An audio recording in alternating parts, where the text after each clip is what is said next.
Por favor, José. Mensagem de ambientação, capítulo 29. Exercita a gentileza e a gratidão para com todas as pessoas, especificamente os idosos. A velhice é fase inexorável, que alcançarás caso a morte não te arrebate o corpo antes. Nesse período difícil, as forças diminuem, os órgãos se debilitam, as lembranças se apagam e a dependência física, emocional e afetiva se faz imperiosa. Pode parecer cansativa a presença do idoso.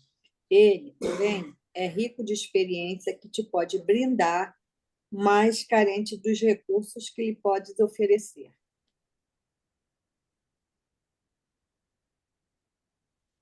E aí? O que você acha disso, Josete? O que você acha disso?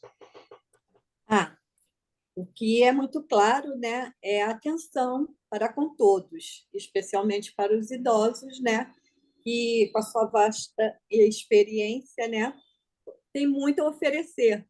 Não bens materiais, nada disso, mas conhecimentos, né?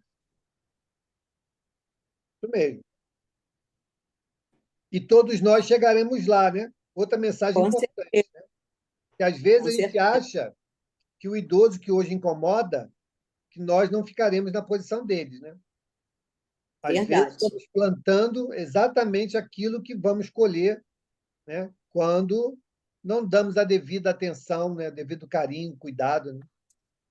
Estamos plantando aí o que podemos colher lá na frente. Porque é até uma coisa lógica, veja bem. Se os seus filhos crescem vendo você cuidar mal, tratar mal os seus avós, ele vai achar que esse é o caminho natural. Quando chegar a sua vez, seu filho vai fazer a mesma coisa, porque ele não é por maldade.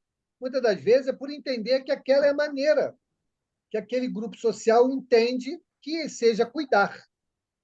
E aí a gente repete a fórmula, né? E aí a gente diz, mas eu não merecia isso. Você criou o modelo, agora está se beneficiando do modelo. Né? Cada um colhe o que planta. Exatamente. Isso. Diga, Felizes Silvana. são aqueles... desculpa. Pode falar, Ronald. Não levantei a mão. Prioridade é você. Pode falar. Não, lendo esse texto, me reportou ao Evangelho, que fala da gratidão ali. Aqui a gente está falando do idoso, mas também pode ser consanguíneo, mas também pode ser uma outra pessoa, um outro que não seja consanguíneo, mas também é nosso irmão, né? Então, é esse olhar que eu achei assim, teve uma relação ao texto que nós vamos estudar no Evangelho, porque somos todos irmãos. Então, é tão importante esse olhar de carinho para o idoso também, né? Para a criança e para o idoso também. Eu acho assim, me lembrei muito da minha avó, porque ela ficava em cima de uma cama no tempo, nos dias finais dela, né, de partida, mas era de uma riqueza, assim, que a gente gostava de ficar deitado ao lado dela na cama, assim, porque ela já não levantava, mas era muito bom, muito bom. Então, é que a gente tem esse olhar, né, de que eles tem coisas boas para a gente também. Verdade. Diga, Ronald. Então, a gente costuma dizer que o idoso volta a ser criança, né? Mas é um pouco de carência afetiva que eles têm.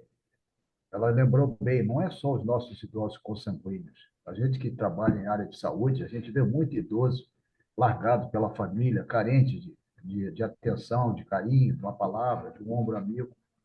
E eu costumava até dizer que, olha, o tempo que a gente passa com idoso, rapaz, é uma pós-graduação que a gente está fazendo em termos de conhecimento. Eles têm uma bagagem incrível. Nós é que não sabemos absorver essa bagagem que eles transmitem e querem transmitir para a gente. Ok. Obrigado a todos. Vamos então à nossa prece com a Carol, por favor. Vamos elevar o nosso pensamento a Jesus, acalmar os nossos corações depois de um dia agitado, depois de um dia com muitas atribulações. que a gente consiga acalmar nossa mente, acalmar nosso coração, para darmos início aos nossos estudos do Evangelho, agradecendo aos ensinamentos que são possíveis, que chegam até nós, nos possibilitando a nossa reforma íntima, agradecendo aos nossos mentores espirituais e pedindo que a gente também consiga ter um excelente entendimento do estudo de hoje. Agradecer também aos nossos irmãos Mauro e Valdemir por nos transmitir todo o conhecimento deles, nos ajudando a melhorar cada dia mais. Graças a Deus. Obrigado, Graças a Carol. Deus. Então, a palavra está com Valdemir, leitura com o nosso irmão Carlos. Estamos lá no capítulo 14, item 9. Pode ir lá? Podemos sim. Esse é o último item do capítulo 9, do capítulo 14. Como eu disse semana passada, dificilmente a gente vai conseguir discuti-lo todo, porque é um texto bastante grande, mas é uma mensagem importantíssima. Por isso eu sugeri na semana passada que dessemos uma estudada, até para trazer as dificuldades que aparecem naturalmente. Vamos lá, Carlos. Vamos lá. Instruções dos espíritos. A ingratidão dos filhos e os laços de família. Item 9. A ingratidão é um dos frutos mais diretos do egoísmo. Revolta sempre os corações honestos, mas a dos filhos para com os pais apresenta caráter ainda mais odioso. É, em particular, desse ponto de vista que vamos considerar, para lhe analisar as causas e os efeitos. Também nesse caso, como em todos os outros, o Espiritismo projeta luz sobre um dos grandes problemas do coração humano.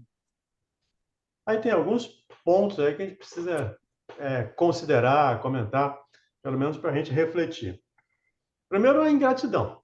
A ingratidão é sempre fruto de inferioridade. Inferioridade do ingrato. Então, quando nós somos ingratos, nós estamos ainda em situações de espírito em grau de pouco adiantamento espiritual, moral. E somos todos, de uma maneira geral, quem quiser se excluir, fica à vontade, mas somos todos, de uma maneira geral, ingratos. Porque ainda reclamamos, ainda murmuramos muito as dificuldades que nos aparecem, sejam elas quais forem. Moral, financeira, física, de doença. O fato é, ainda temos um aspecto de egoísmo grande, onde, por que comigo? Por que eu tenho que passar por isso? Por que essa dificuldade para mim? Então, essa ingratidão, diz aí o Santo Agostinho, é uma das dificuldades, né? Um dos frutos mais diretos do egoísmo, porque eu quero tudo para mim. Uma outra palavra que ele usa aqui, e que eu não gosto muito da palavra, respeitando aqui a mensagem de Santo Agostinho, naturalmente, é do caráter mais odioso, que ele fala. Dos filhos para com os pais, um caráter mais odioso. Acho que a palavra odioso aqui fica muito forte, pelo menos dentro da minha percepção. Mas fica realça mais o egoísmo. A mensagem, de novo, como lembrou a Silvânia, faz muita conexão com o texto. Cuide dos idosos. Dê atenção aos idosos. E isso não é porque eu sou idoso, não. Mas é porque realmente nós aprendemos, ou podemos aprender, com esses irmãos com mais experiências. Então, ao invés de odioso, eu sugiro mais egoísta. É um caráter mais egoísta ainda, quando os filhos são ingratos com os pais. Mas Santo Agostinho ainda esclarece nesse parágrafo que, com o esclarecimento da doutrina espírita, as coisas não se resolvem, mas ficam claras, ficam entendidas para a gente. Aí é o esclarecimento que consola. Por isso a doutrina consoladora. Então, o Espiritismo nos traz luz a essas situações e, segundo ele, é a partir da doutrina espírita que nós vamos, né, ele usa essa pessoa, nós vamos tratar desse assunto a partir dos esclarecimentos da doutrina espírita. Diga, Verônica Vieira. Oi, meu querido. Eu tô com a voz bem fanhosa, que eu tô com sinusite, mas espero que vocês entendam. Fique tranquilo. Tá bom. Estudando esse capítulo, e você acabou de falar isso. Ah, eu não mereço. A gente sempre diz, né? Eu não merecia isso, eu não merecia essa ingratidão desse filho. Porém, ao meu ver não, né? Claro, que tem um fator que nós combinamos isso na pátria espiritual antes de reencarnar. Você vai passar por isso, isso, isso com esse filho. Não é assim? Para o nosso próprio crescimento espiritual, não é? Não tem esse fator agravante aí? Ou atenuante, é isso? A gente tem que pensar um pouco por uma nova perspectiva, Verônica. A gente não reencarna para ser ingrato. A gente reencarna para ser grato. O fato é, em função da nossa dificuldade, do nosso pouco adiantamento espiritual, nós não cumprimos a nossa programação reencarnatória. Mas nenhum filho, em princípio, nasce para ser ingrato. A gente vai ver aqui ao longo do estudo, a gente nasce para acertar, renasce naquela família para acertar arestas, para perdoar, para entender, para ser ingrato, não.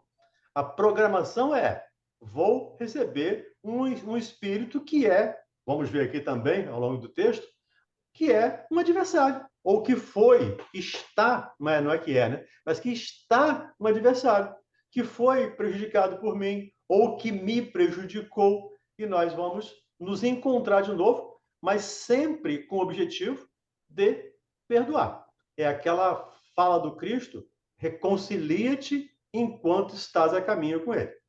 E quando nós temos esses espíritos como filhos ou como pais, nós estamos a caminhos com ele e podemos, com toda certeza, podemos e devemos, ou deveríamos pelo menos, tratar da reconciliação, que é para isso que nós estamos aqui, para entender que família não é só a família consanguínea. Muitos espíritos chegam à nossa família não necessariamente por afinidade, mas às vezes por necessidade. Então, não vamos entender que tem uma programação para eu ter um filho ingrato. Vou ter uma programação para ter um filho com dificuldades, mas sempre no sentido de perdoar. Não sei se ficou claro para você, Verônica. Se não ficou, fica à vontade para recolocar. Eu não entendi. Eu continuo a não entender muito bem. Tá assim, meio que complicado na minha cabeça. Mas vamos dar a sequência, né, ao capítulo, que de repente vai clareando mais para mim. Tá bom?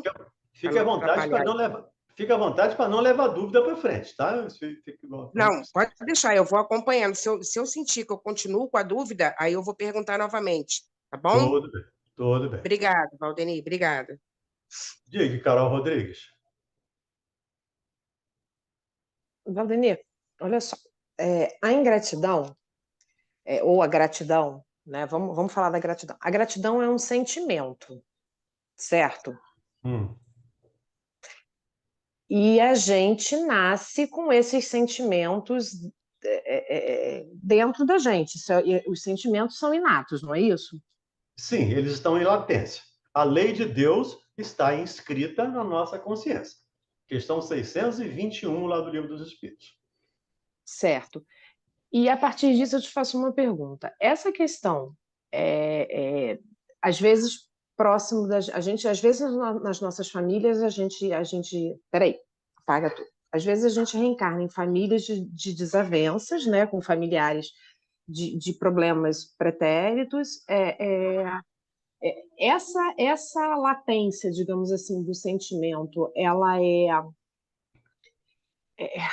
eu não estou sabendo como te perguntar, mas digamos assim, que você pode meio que... Porque se está dentro de mim a gratidão, Você acha que ela pode ser mascarada pelo fato de eu estar próximo a uma desavença do passado? Não sei se você entendeu a minha pergunta. Entendi. Eu te dou uma castanha de caju. Se você plantar, você vai ter um cajueiro. Mas você pode comer a castanha. Você pode jogá-la fora. Você pode queimá-la. É livre-arbítrio. Nós temos em nós, como diz, em latência, todas as leis divinas. As leis divinas estão inscritas em nós. Agora, eu quero desenvolvê-las? Eu estou disposto a desenvolvê-las? Nem sempre. Às vezes, não estou disposto a isso.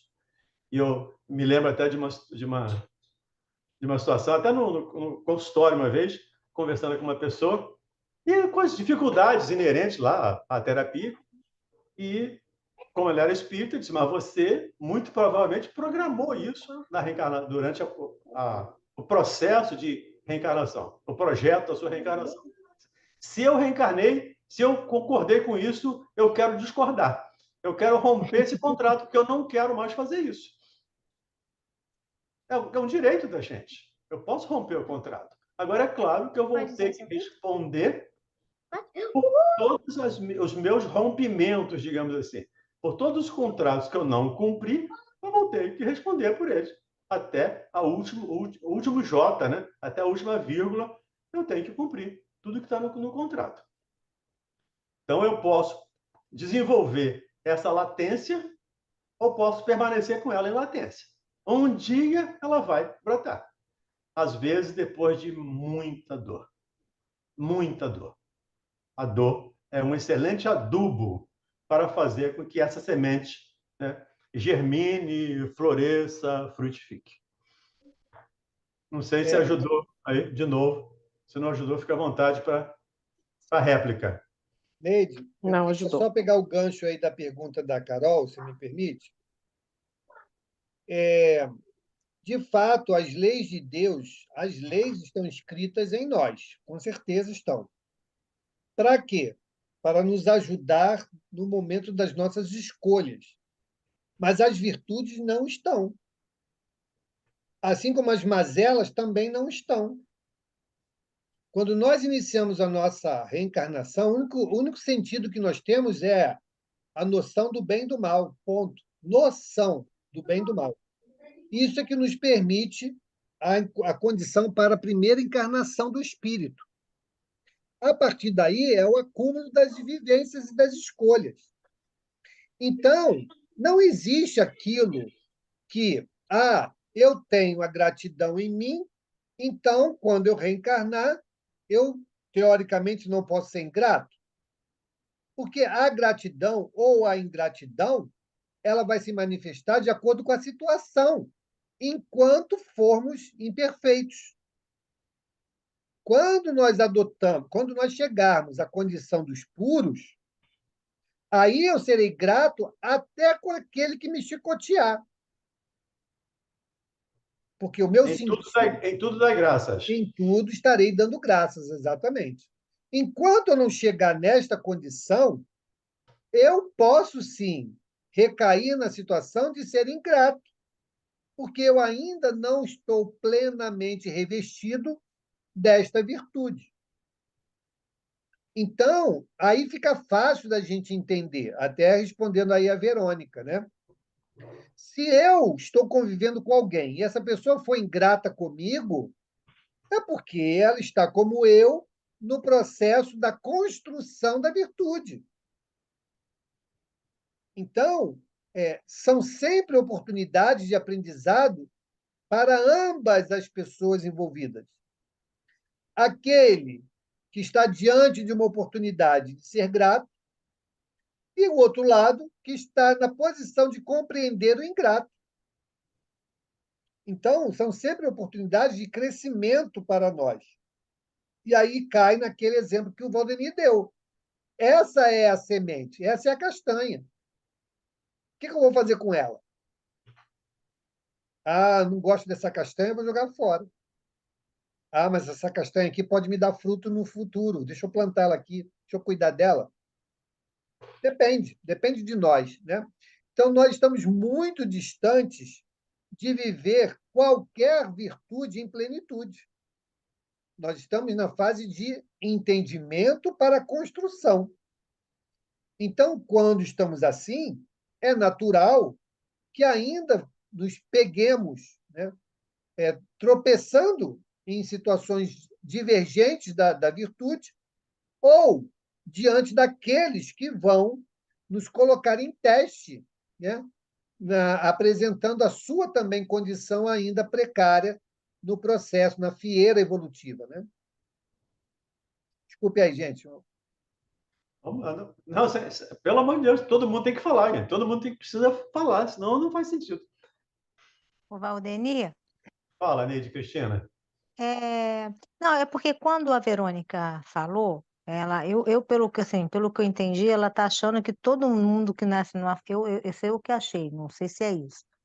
Todo mundo que nasce numa família porque precisa aparar as arestas, né? Tem alguma é isso mesmo ou não? Você pode vir sem precisar, porque precisou nascer ali, mas não precisa ter, porque tinha algum conflito. Como é que é isso? A gente vai ver aí ao longo do texto, Neide, a grande maioria dos espíritos se agrupam por afinidade. A exceção, segundo a mensagem, são esses espíritos que chegam para aprender. Vou botar aspas em todas as palavras, tá? Um monte de aspas, tá?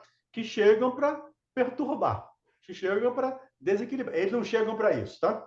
Mas que eles acabam criando essa dificuldade. Mas a grande maioria dos espíritos que se unem nas famílias são afins.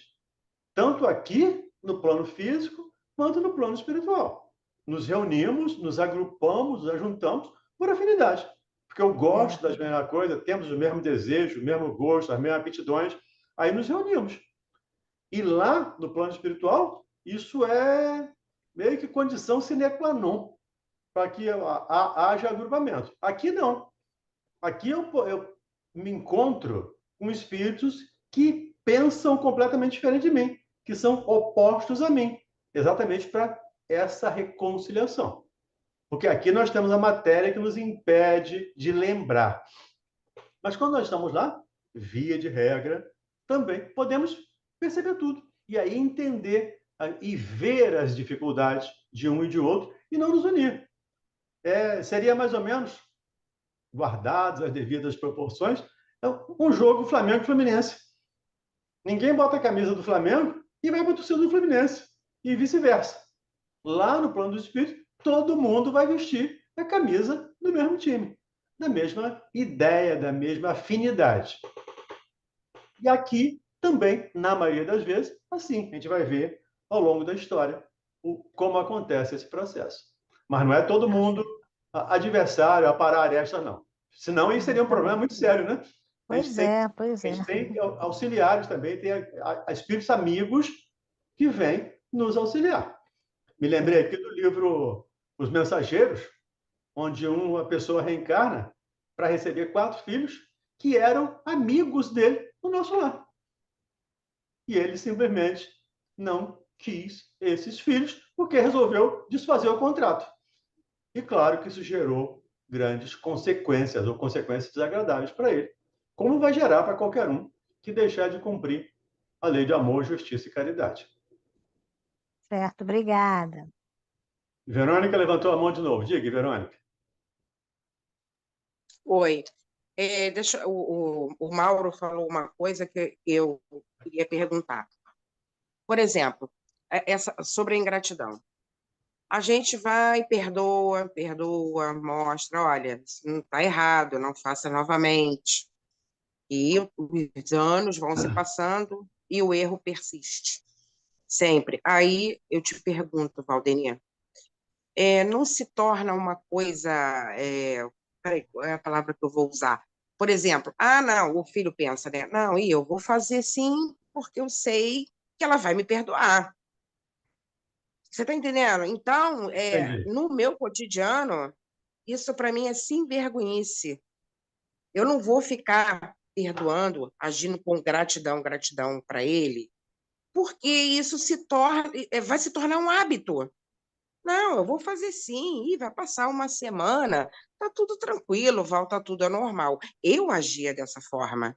Ah, tá tudo bem, tudo tranquilo, mas agora eu não ajo mais.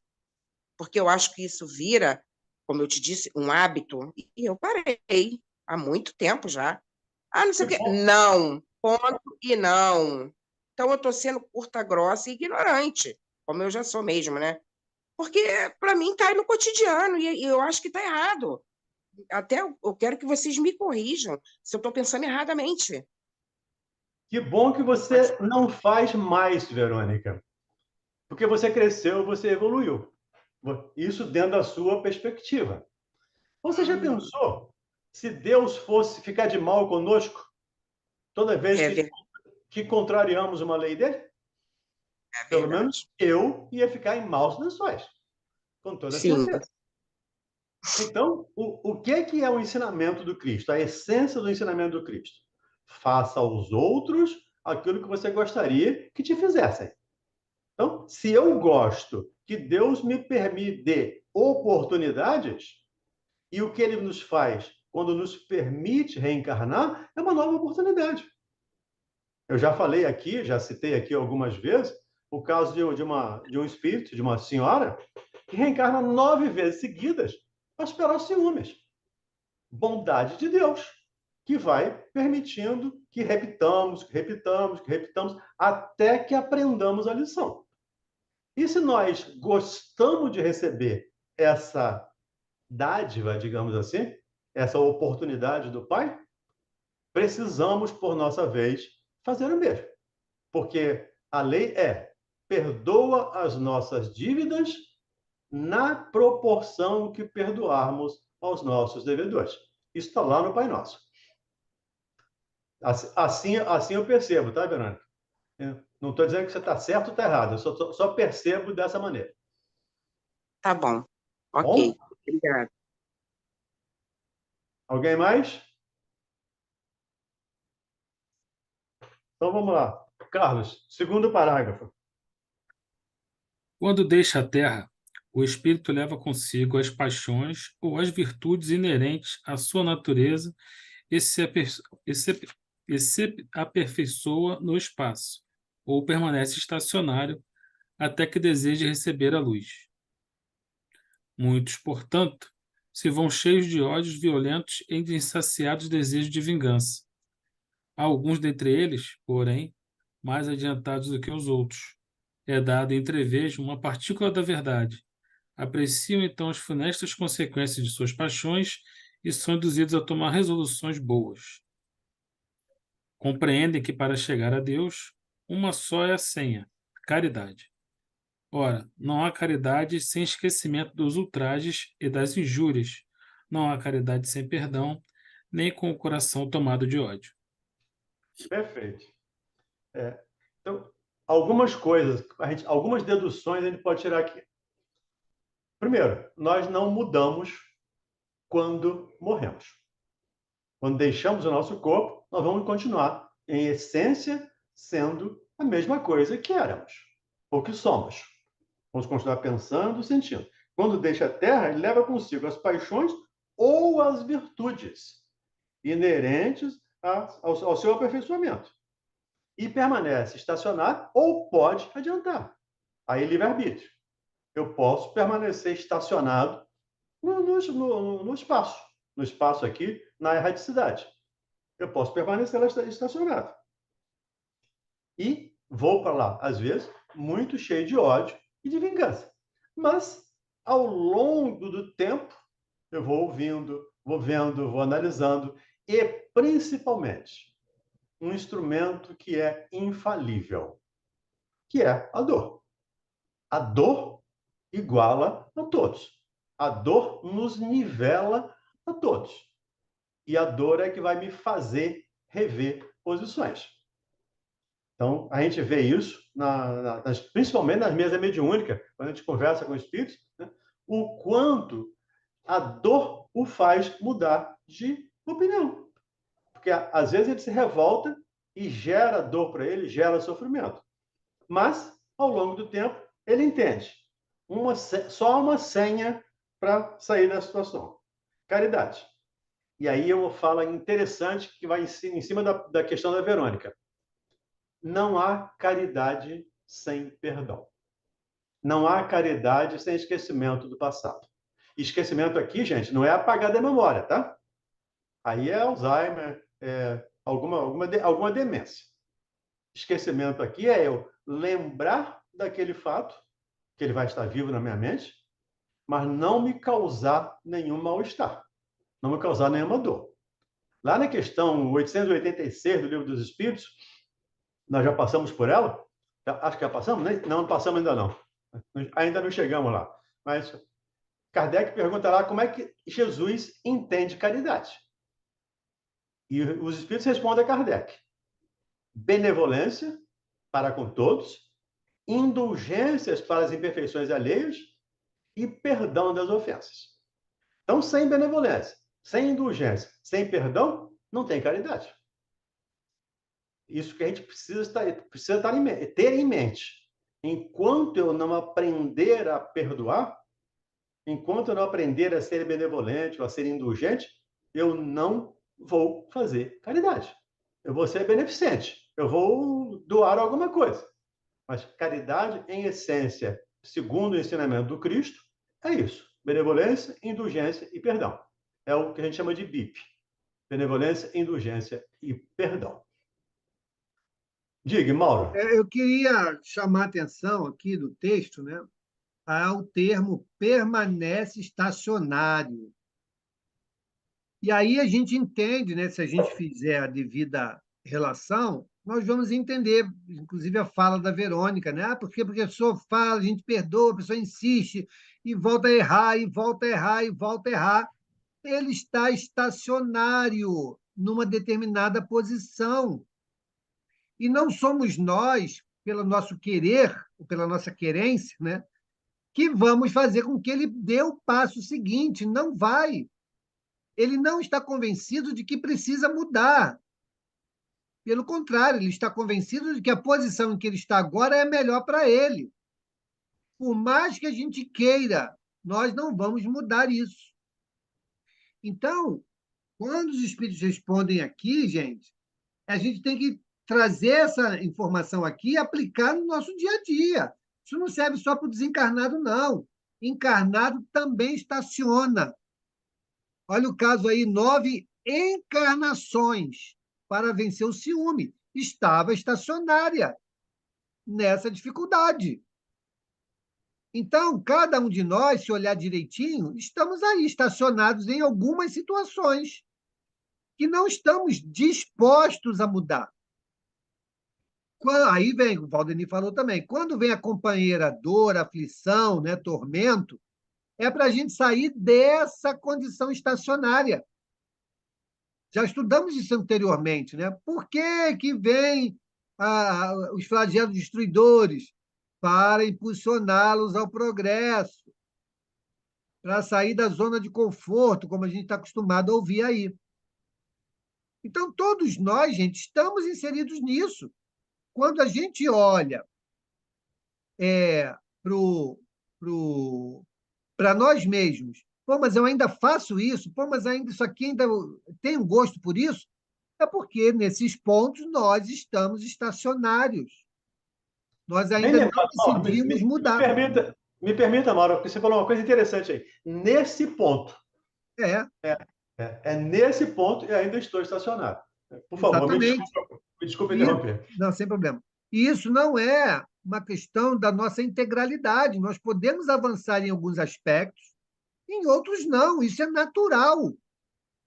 Então, nós temos que ter essa reflexão para que a gente não se condene com tanta veemência, com tanta dureza e, consequentemente, também façamos esse mesmo peso de julgamento àqueles que estão à nossa volta. Diga, Novoa. Você está muda.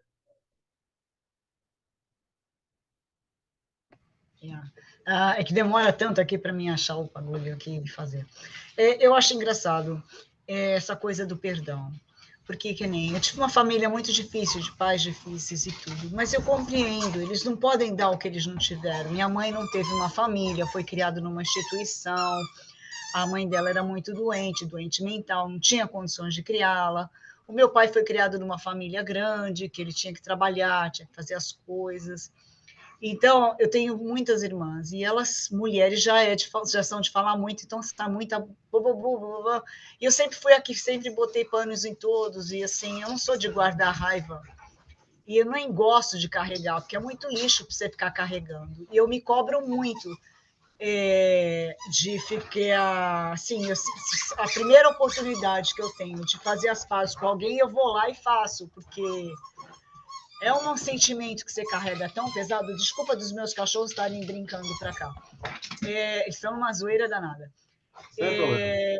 Então, eu acho que é uma coisa tão pesada, aquilo me incomoda tanto, que enquanto eu não fizer a paz com a pessoa, aquilo fica me consumindo, eu fico com aquilo na cabeça, me perturba, e eu falei assim, não, mas não é isso. Não sei se vocês lembram, uns anos, um ano atrás ou 2, eu tinha uma vizinha que veio brigar comigo, porque minha filha estacionava aqui.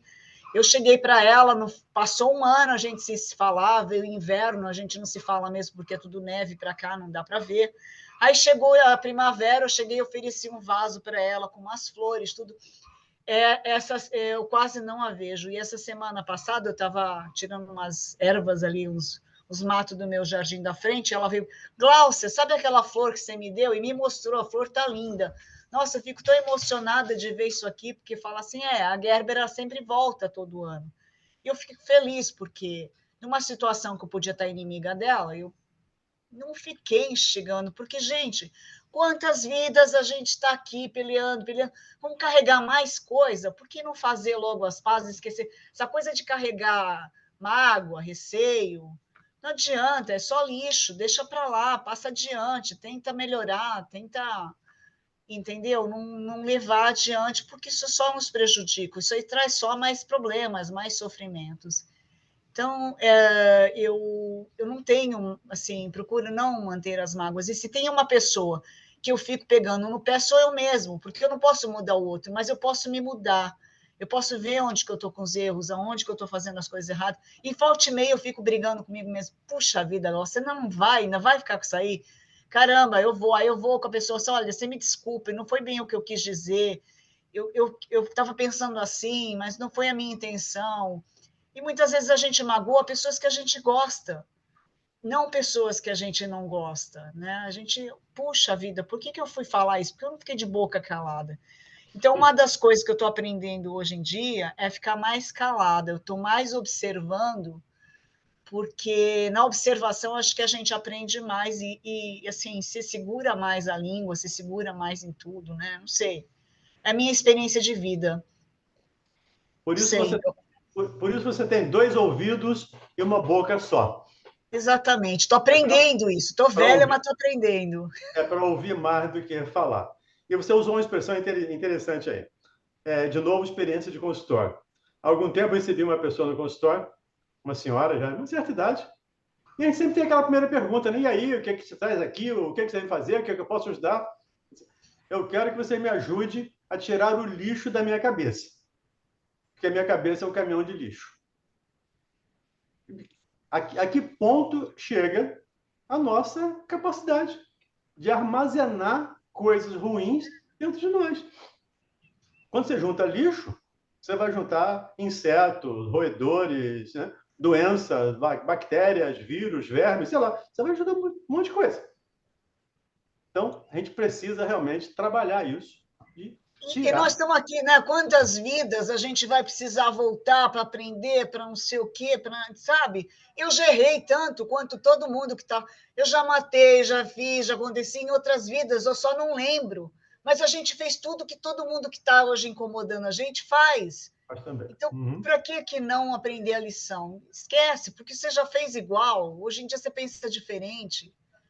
Entendeu? É isso. Perfeito. Diga aí, Carlos. Vamos lá. Então, o que a Glaucia falou, o Valdemir também sempre fala, né? Não esperar a mudança no outro. Mude você primeiro. né, por aí. Aí, voltando ao que o Mauro falou e a Verônica, ficou uma linha tênue aí, porque eu entendi que a Verônica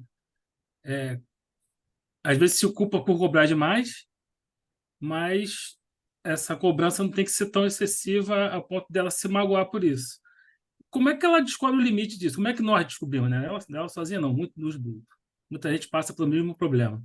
Como saber o limite entre a cobrança excessiva ou o sofrimento por achar que ter cobrado pouco desse Carlos, caso é dela? a mesma resposta que eu dei para a Verônica, me permita repetir para você. É aquele princípio básico que o Cristo nos ensinou. E o Cristo nos ensinou ao longo da história, não é só no cristianismo. Ao longo da história, os enviados do Cristo nos ensinaram isso. Faça aos outros aquilo que você gostaria que te fizessem. O Emmanuel tem uma página, num desses tijolinhos, não vou lembrar qual agora, mas chamada Regra Áurea. E ele fala desse princípio do fazer aos outros aquilo que você gostaria que te fizesse. Ele fala dos chineses, dos indianos, dos gregos, dos maias, enfim, de todas as civilizações antes do Cristo que tinham por princípio esse ensinamento: fazer ao outro aquilo que você gostaria que te fizesse. Como é que eu gostaria de ser tratado nessa situação? É exatamente isso que eu preciso me balizar. É a partir daí que eu preciso me balizar. É o que eu gostaria de receber, é o que eu vou dar. Até porque aprendemos aqui também, no cristianismo, que recebemos somente aquilo que damos. Ou seja, colhemos aquilo que plantamos. Ontem eu estava vendo um videozinho aí da internet e a pessoa dizendo: se você planta pimenta, você quer colher morangos? Tem jeito. Você planta pimenta, vai colher pimenta. Então, aprendamos a plantar aquilo que gostaríamos de colher. Como diz a minha mãe, quem semeia vento, colhe tempestade. Então, aprendamos. Esse é o limite, pelo menos dentro da minha percepção, tá? Dentro da minha capacidade de compreensão. Esse é o limite. É o que eu gostaria que me fizessem. Como eu sei que preciso de ser perdoado? Não 70 vezes 7. Não 7 vezes, mas 70 vezes 7. Então, eu preciso me esforçar para perdoar também. Eu queria reforçar aqui para que nós voltássemos, né, aí como dever de casa, no capítulo 10 do Evangelho, que vai falar sobre indulgência. A indulgência, Carlos, é essa medida que você está querendo descobrir. É lá. No momento que nós formos indulgentes com os outros e duros conosco, né, como também fala lá no Evangelho, no verdadeiro silício, nós vamos entender aonde nós temos que empreender, de fato, as nossas maiores energias, né, no que diz respeito à nossa corrigenda, e aonde nós temos que aplicar a nossa brandura, que é quando nós formos aplicar a indulgência. Então, a indulgência é esse exercício, é essa virtude que vai nos permitir olhar os nossos irmãos, compreendê-los em suas dificuldades e sabermos lidar com isso sem que isso nos abale, nos desarticule, nos desarmonize, né? A ponto de virarmos as costas para esses irmãos. Então, eu acho que esse capítulo ele tem muito a ver com esse tema que nós estamos estudando hoje. Todas essas reflexões, todas essas questões que foram colocadas, a indulgência ela responde com brilhantismo. E a bem-aventurança, bem-aventurados os misericordiosos, porque obterão misericórdia. De novo, eu vou receber aquilo que eu der. Bem-aventurados os misericordiosos, porque obterão, a partir daí, obterão misericórdia. Quem de nós, nesse planeta Terra, ainda não precisa de misericórdia? Todos precisamos. Acho que não existe um espírito no planeta Terra que não precise de misericórdia. Mas nós só vamos receber, só vamos obter essa misericórdia a partir do momento que eu me dispuser a também ser misericordioso dentro da minha capacidade. Obviamente que o doutor Bezerra vai fazer muito mais do que eu. Ele conhece muito mais, ele tem mais sabedoria, ele tem mais informação, ele tem mais elevação, ele vai fazer mais do que eu. Ele precisa fazer mais do que eu. Mas dentro do que é possível, do que me é possível, eu preciso fazer, sim. Né? Porque só assim eu vou conseguir também obter essa misericórdia que o Mauro lembrou aí. Está lá no capítulo 10 do Evangelho segundo o Espiritismo. Nós já passamos por ele. Estamos no 14. E a gente precisa lembrar, os ensinos de Jesus são conectados. Precisam todos estar conectados. O ensino, a doutrina espírita está toda conectada. Você vai ver lá no Livro dos Espíritos, quando ele fala de perdão, ele fala disso. Eu falei a questão 886. O Evangelho fala disso. A Gênesis fala disso. O Céu e o Inferno fala disso. Todos se complementam, se somam para criar um corpo de doutrina. Por isso é doutrina. É um conjunto de postulados que forma essa doutrina espírita. Tudo bem?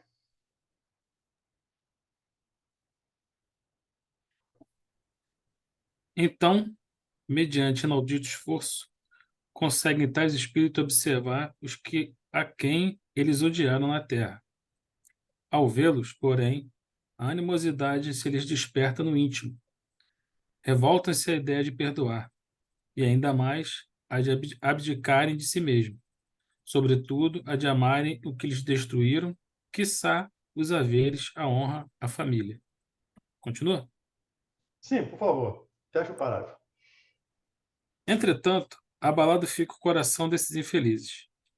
Eles hesitam, vacilam, agitados por sentimentos contrários.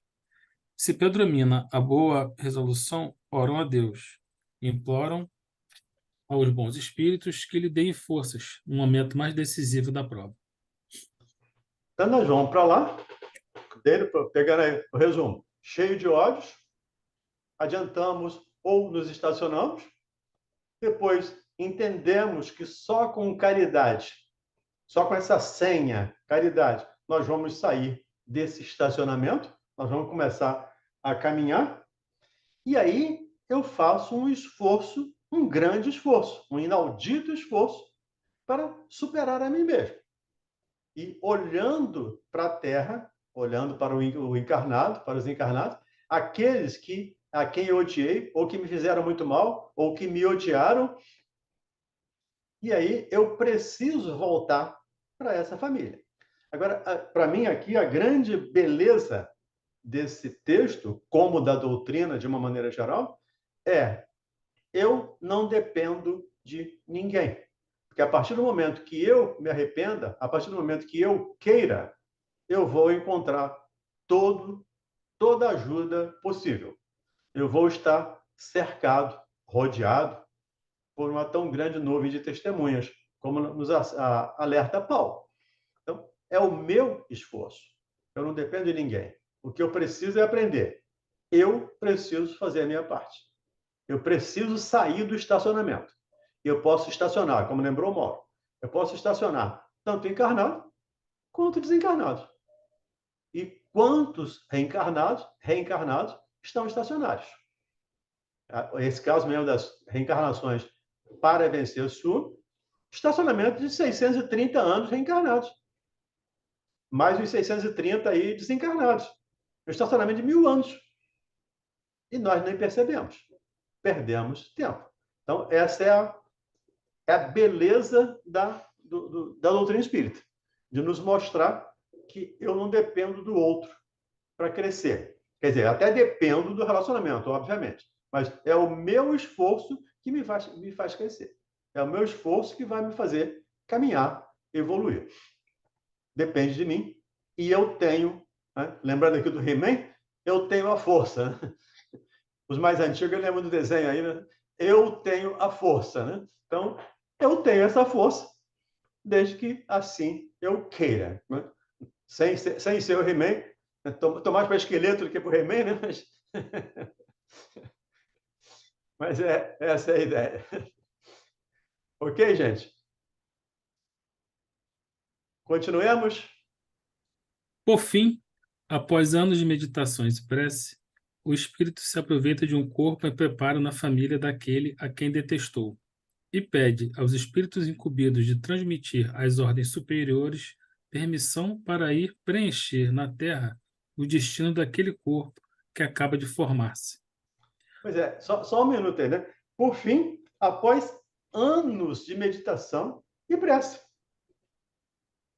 Quem é que fez com que eu quisesse ficar esses anos de meditação e prece? A minha decisão. Me lembro lá do Pádua, lá no programa Respondendo aos Ouvintes, ele sempre fala, né? Espírita, quando for para o umbral, já sabe o caminho para sair. Eu não preciso ficar anos sofrendo lá no umbral, que eu já sei o caminho a seguir. Eu já sei que eu tenho que trabalhar, eu tenho que me arrepender, eu tenho que orar, eu tenho que pedir, eu tenho que ser humilde, eu tenho que ser simples. A partir daí, eu saio do umbral.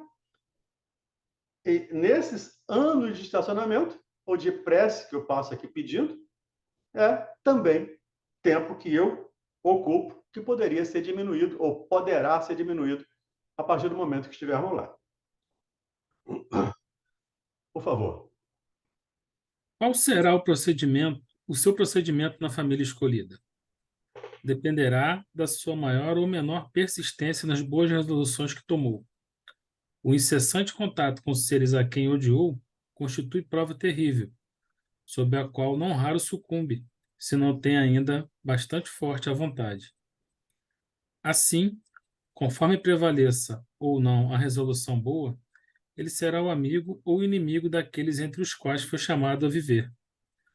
É como se explicam esses ódios, essas repulsões instintivas que se notam na parte de certas crianças e que parecem injustificáveis.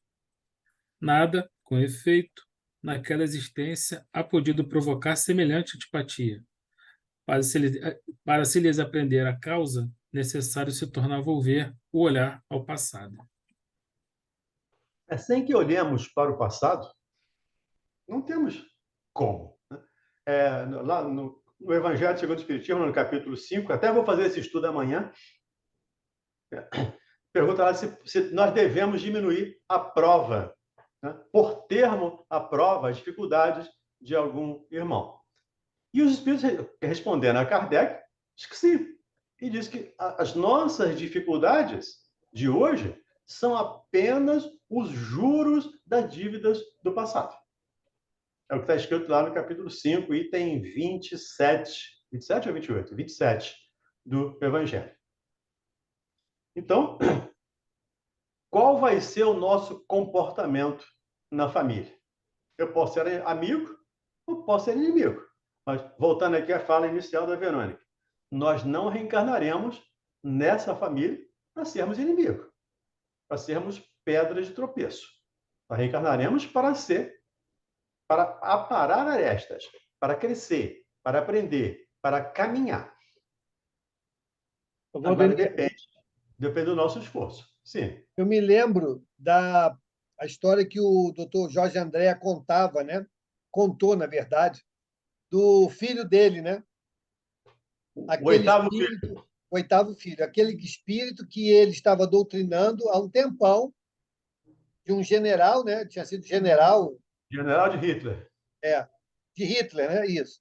Isso. E aí foi aquele tempão até que ele conseguiu mudar, quer dizer, ele conseguiu influenciá-lo a repensar suas atitudes. E o espírito, ainda desencarnado, falou: "Você me aceitaria como filho?" Aí Jorge André aceitaria, mas olha, tá difícil, porque eu já tinha feito vasectomia e tal, né?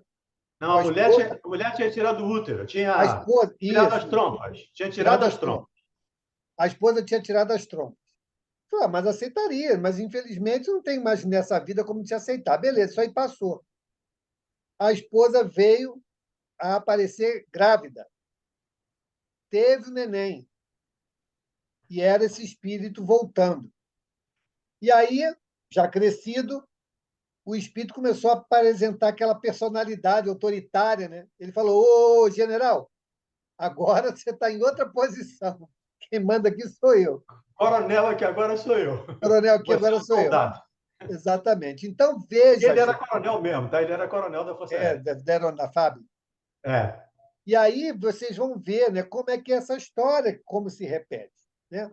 Olha que ele tinha sido doutrinado, ele já estava disposto a uma nova mudança, a uma mudança, mas quando vem para a carne, meu amigo, é aquilo que eu falei, a gente não dá saltos.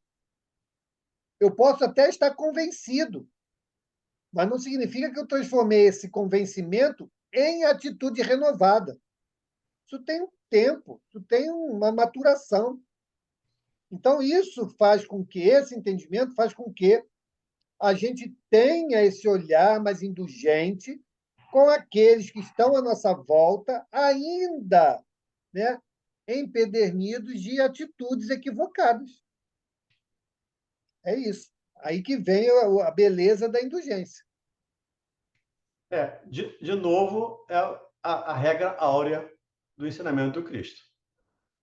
Faça aos outros aquilo que você gostaria que te fizesse. Porque nós já estivemos nessas posições de endurecimento também, de estacionamento também.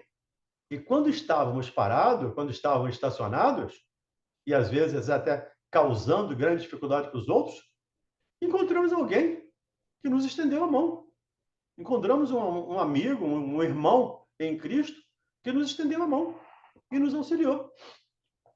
E é muito bom quando nós temos a oportunidade de estender a mão para alguém.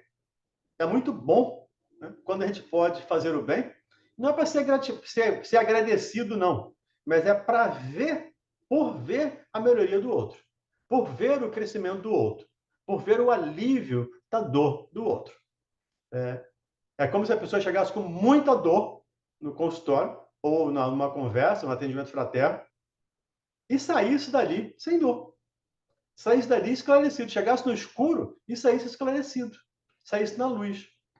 Esse é o nosso trabalho. Porque já estivemos em todas essas posições de dificuldade e sempre tivemos minimamente um anjo para cuidar da gente.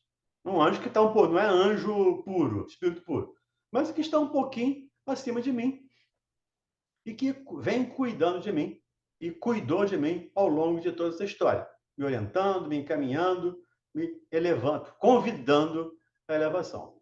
E o convite continua, o convite do Cristo continua para cada um de nós. E nós que estamos conhecedores, não, ou estamos conhecedores da doutrina espírita, temos uma responsabilidade maior. Muito será cobrado a quem muito tiver recebido. E nós, espíritas, recebemos, estamos recebendo muitas informações. Que os nossos irmãos de outras filosofias, de outras crenças, não têm. Eles não acreditam. Então, se não acreditam, não faz parte do conhecimento deles, da vivência deles. Mas nós conhecemos, nós sabemos. E seremos cobrados de acordo com o nosso conhecimento. Esse é o convite para repensarmos, para refletirmos. Mauro, 59. Vamos parar aqui. Semana que vem retomaremos aqui do parágrafo Ó Espírita. Ó Espíritas. Beleza? E quem não leu o texto, vale ler, ou quem já leu, vale ler de novo e refletir, porque sempre tem ensinamento. Cada vez que a gente ensina, que a gente lê, tem um ensinamento. E aí na frente, logo à frente do texto, tem uma parte, para dar um pequeno spoiler, para vocês depois irem lá. O Santo Agostinho diz: quando o sofrimento é muito grande, eu estou usando aqui as minhas palavras, via de regra, esta expiação está no final. Então, se nós estamos em grande sofrimento, que não é o meu caso, né? Eu ainda não tenho condições para passar grande sofrimento, mas se nós estamos em grande sofrimento, isto é sinal de que estamos em final de prova, segundo Santo Agostinho. Ok, gente? Está contigo, Maurinho. Obrigado, gente. Obrigado, Valdemir. Pessoal, vamos então à nossa prece. Vamos pedir ao nosso irmão Ulisses. Ulisses, você pode ir à nossa prece, por favor? Posso sim. Ó grandioso Jesus, nosso exemplo maior. Quero lhe agradecer por esse estudo maravilhoso que tivemos hoje, que a gente tenha a capacidade de conseguir aplicar tudo que nós estamos tendo conhecimento e que os bons espíritos estejam sempre nos envolvendo para um progresso, né, espiritual em nossa encarnação atual, para que nos tornemos melhores.